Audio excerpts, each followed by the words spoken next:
आज हम बात करने वाले हैं master of political science MPA 001 राजनीतिक सिद्धांत के सेकंड टॉपिक के बारे में। इग्नू यूनिवर्सिटी। हमने लास्ट वीडियो में जाना नकारात्मक और सकारात्मक स्वतंत्रता की अवधारणा के बारे में। हम बात करेंगे अब दूसरा टॉपिक जेस मिल के स्वतंत्रता संबंधी विचारों पर। चलिए शुरू करते हैं। जेस मिल व्यक्तिवाद का समर्थक विचारक था और उपयोगितावाद का अंतिम समर्थक भी था। इसके विचारों में व्यक्तिवाद, उदारवाद तथा उपयोगितावाद का मिश्रण देखने को मिलता है। बच्चों, जेस मिल जो था, सबसे पहले जानेंगे जेस मिल कौन था। जेस मिल एक नकारात्मक उदारवादी विचारक था और इसके विचारों में हम व्यक्तिवाद, उदारवाद और उपयोगितावाद का मिश्रण देखने को मिलते हैं, परंतु ये वृद्धावस्था में समाजवाद से प्रभावित हुआ। आगे जेस मिल के स्वतंत्रता संबंधी विचार ऑन लिबर्टी नामक पुस्तक में विस्तृत रूप से वर्णन किया है। इसकी जो पुस्तक है बच्चों, वो है ऑन लिबर्टी। यानी जेस मिल ने अपनी ऑन लिबर्टी में अपनी स्वतंत्रता संबंधी विचारों का विस्तृत वर्णन किया। ये अंग्रेजी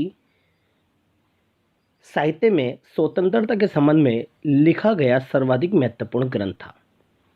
मैक्सिको के शब्दों में मिल के विचारों में स्वतंत्रता के विषय में निबंध और राजनीतिक साहित्य में उच्च कोटि का है और इसी कारण जेस मिल की तुलना रूसो, जेफरसन जैसे विचारकों के साथ होती है।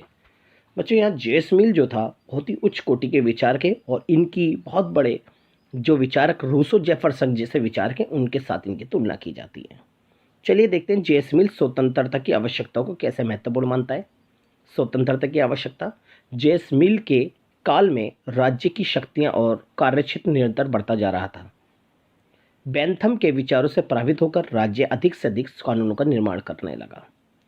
स्टूडेंट, जेस मिल के काल के दौरान जर्मी बेंथम जैसा एक विचारक थे जिन्होंने हमेशा कानूनों का समर्थन करा था। यानी जर्मी बेंथम जो थे सकारात्मक उदारवादी थे, जेस मिल जो थे नकारात्मक उदारवादी थे जो कि कानूनों का विरोध करते थे। मगर वास्तव में उस दौरान जर्मी बेंथम के विचार बहुत ही ज़्यादा पॉपुलर हो रहे थे और राज्य ज़्यादा से ज़्यादा कानूनों का निर्माण कर रहा था, परंतु जेस मिल ने इसका घोर विरोध किया। आगे देखिए, जनहित के नाम पर जीवन के विभिन्न क्षेत्रों में राज्य का हस्तक्षेप बढ़ता जा रहा था, जिससे व्यक्ति की स्वतंत्रता सीमित होती जा रही थी। जेस मिल कह रहे थे कि जो कानूनों का निर्माण था, जनहित के नाम पर जीवन के विभिन्न क्षेत्रों में राज्य का हस्तक्षेप बढ़ रहा था और व्यक्ति की स्वतंत्रता सीमित हो रही थी, जिससे ये विवाद उत्पन्न हो गया कि राज्य साध्य है या साधन। फिर भी कानून निर्माण के क्षेत्र में संसद सर्वोच्च थी और बहुमत की इच्छाओं का प्रतिनिधित्व करने वाले उसके कार्य जीवन के प्रत्येक क्षेत्र में हस्तक्षेप कर सकते थे। मिल को डर था कि ये बहुमत ही स्वतंत्रता के लिए सबसे बड़ा खतरा है। उसकी मुख्य समस्या ये थी कि सत्ताधारी अल्पसंख्यक वर्गों के हाथों से संपूर्ण समस्याओं का समाधान नहीं होगा। आगे देखते हैं, जेस मिल ने स्वतंत्रता दार्शनिक आधार कैसे बताया। जेस मिल ने स्वतंत्रता की अवधारणा को दार्शनिक यानी आधारों पर की है। इसका दार्शनिक आधार दो हैं बच्चों। पहला है व्यक्ति की दृष्टि से और दूसरा है समाज की दृष्टि से। व्यक्ति की दृष्टि से क्या है दार्शनिक आधार, पहले देखते हैं। उसके अनुसार व्यक्ति का मूल उद्देश्य उत्पन्न व्यक्तित्व का विकास करना है, जिसके लिए स्वतंत्रता का खुला वातावरण आवश्यक है। जेस मिल व्यक्ति को अधिक से अधिक स्वतंत्रता देना चाहता है, जिसके लिए उसने व्यक्ति के लिए खुला वातावरण का समर्थन कराए, ताकि इस खुले वातावरण में व्यक्ति अपने बुद्धि का प्रयोग करके अपना विकास करेगा। जबकि दूसरा दृष्टिकोण बताए समाज की दृष्टि से। उसके अनुसार समाज का विकास कुछ विशेष प्रकार के व्यक्तियों से होता है। ये व्यक्ति कला, साहित्य आदि के क्षेत्र में परिवर्तन लाने के लिए प्रयत्नशील होते हैं। तो ये जेस मिल के दार्शनिक आधार है, जो व्यक्ति की दृष्टि से और समाज की दृष्टि से है। आगे जेस मिल के अनुसार स्वतंत्रता के लक्षण क्या हैं, चलिए देखते हैं। और जेस मिल के स्वतंत्रता के दो लक्षण हैं।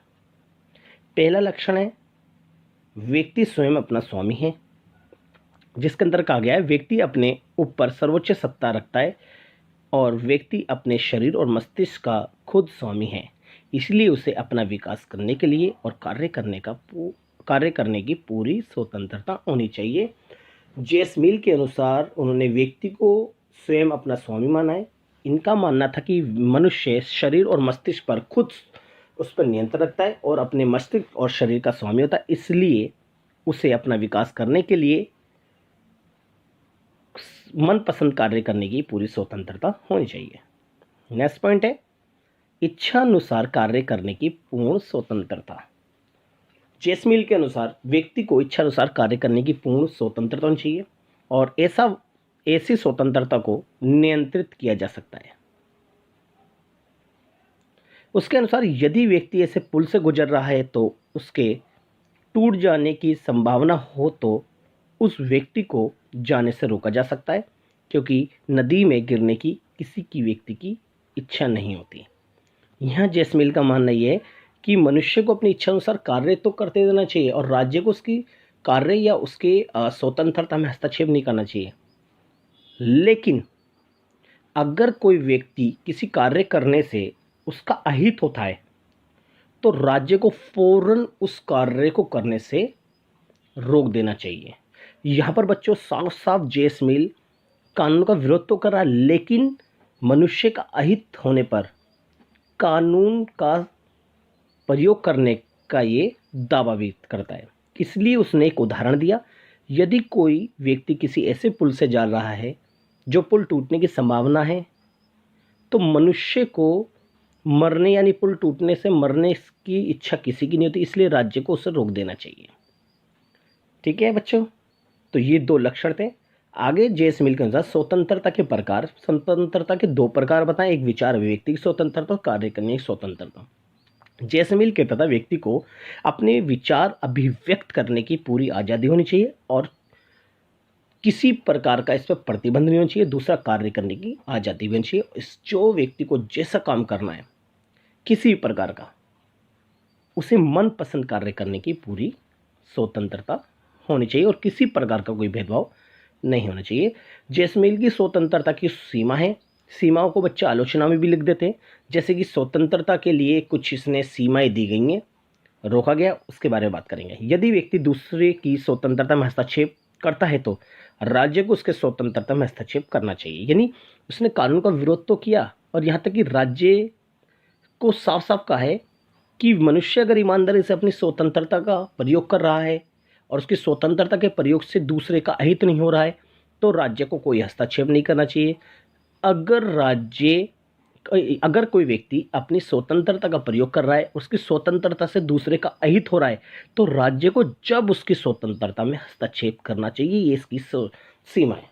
दूसरा है, समाज और राज्य की स्वतंत्रता के लिए व्यक्ति की स्वतंत्रता को सीमित किया जा सकता है। अगर समाज और राज्य की स्वतंत्रता नष्ट हो रही है तो व्यक्ति की स्वतंत्रता को सीमित किया जा सकता है। तीसरी सीमा है, जब व्यक्ति अपना अहित हो तो अगर व्यक्ति का अपना अहित होता है, यानी कोई व्यक्ति स्वतंत्रता का प्रयोग कर रहा है और स्वतंत्रता का प्रयोग करने से उसका अहित हो रहा है तो उसे उस काम को करने से रोका जा सकता है। ये जेसमिल का मानना है। फिर है सामाजिक कर्तव्य के पालन में रुकावट। अगर समाज में अगर किसी व्यक्ति की स्वतंत्रता से समाज के कार्य में रुकावट आ रही है तो स्वतंत्रता उस व्यक्ति की छीनी जा सकती है या उस पर कुछ वक्त ही नहीं है, रोका जा सकता है। चलिए, जेसमिल की स्वतंत्रता की अवधारणा की आलोचना है, जैसे कि जेसमिल नकारात्मक स्वतंत्रता का समर्थन करता है और किसी प्रकार के कानून को स्वीकार नहीं करता, जबकि समानता की अपेक्षा करता है, क्योंकि जाहिर सी बात है कानून बनेंगे तो इक्वलिटी यानी समानता नहीं आएगी, समाज में अराजकता फैलेगी।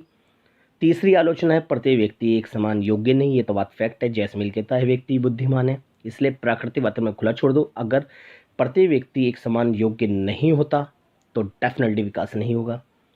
तो अल्पमत को बहुमत से अधिक महत्व देता है, क्योंकि जेसमिल कहता है कि बहुमत के आधार पर फैसला नहीं बल्कि अल्पमत के आधार पर। क्यों? क्योंकि इसका मानना था कि जो भीड़ होती है इसमें सभी लोग अपने कार्य में एक्सपर्ट नहीं होते, बल्कि कुछ लोग जो होते हैं भीड़ में से कुछ लोग, जैसे कि 100% में से 10% लोग जो होते हैं वो एक्सपर्ट लोग होते हैं। इसलिए सारे फैसले 10% लोगों के द्वारा होने चाहिए, ना कि 100% वाला।